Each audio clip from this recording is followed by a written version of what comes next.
আমরা সকলেই জানি ভগবান শিব নন্দীর ওপরে বিরাজমান, কিন্তু ভারতে এমন এক মন্দির আছে যেখানে ভগবান শিব ব্যাঙের ওপরে বিরাজমান।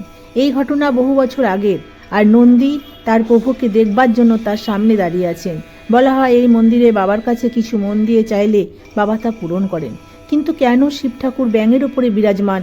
এই ঘটনা বহু বছর আগে।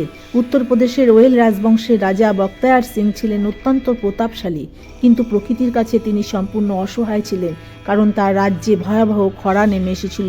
প্রজারা পানীয় জলের জন্য হাহাকার করছিল, আর অন্যথায় রাজপ্রাসাদের অন্দরমহল ছিল নিঃসঙ্গ। রাজা ছিল নিঃসন্তান, কোনো উত্তরাধিকারী না থাকায় ভবিষ্যতে সিংহাসন নিয়েও তিনি ছিলেন খুবই চিন্তিত। ঠিক সেই সময় এক মহান তান্ত্রিক রাজপ্রাসাদে আসলেন, আর রাজার সব দুঃখ কষ্ট মন দিয়ে শোনেন, আর এমন এক উপায়ের কথা বলেন যা শুনে সবাই অবাক হয়ে যান। মহারাজ, আপনাকে এক মণ্ডুক তন্ত্রের আশ্রয় নিতে হবে, আর ব্যাঙই হলো সেই প্রাণী যে মেঘকে আহ্বান করতে পারে। আপনাকে এমন একটি মন্দির নির্মাণ করতে হবে যা একটি ব্যাঙের পিঠের ওপরে স্থাপিত হবে। আর রাজা তান্ত্রিকের কথা মেনে নিয়ে মন্দিরের নির্মাণ কার্য শুরু করলেন। তবে এতে কোনো সিমেন্ট বা চুন ব্যবহার করা হয়নি।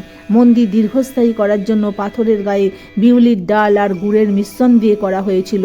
মাটি থেকে প্রায় 100 ফুট উঁচুতে বিশাল এক পাথরের ব্যাঙ তৈরি করা হয়, আর সেই ব্যাঙের পিঠের ওপর এক মন্দির তৈরি করা হয়।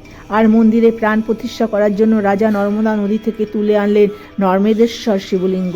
আর যেই না শিব ঠাকুরের পুজো শুরু হলো, অমনি ঘটল চমৎকারী ব্যাপার। আকাশ কালো মেঘে ছেয়ে গেল, রাজ্য জুড়ে শুরু হলো প্রবল বৃষ্টি, রাজ্য জুড়ে সবুজে ভরে গেল। আরও কিছুদিন পর রাজার ঘরে সুন্দর এক রাজপুত্রের জন্ম হলো। আজও উত্তরপ্রদেশের লখিমপুর খিরি জেলায় এই ব্যাঙ মন্দির অবস্থিত। হর হর মহাদেব।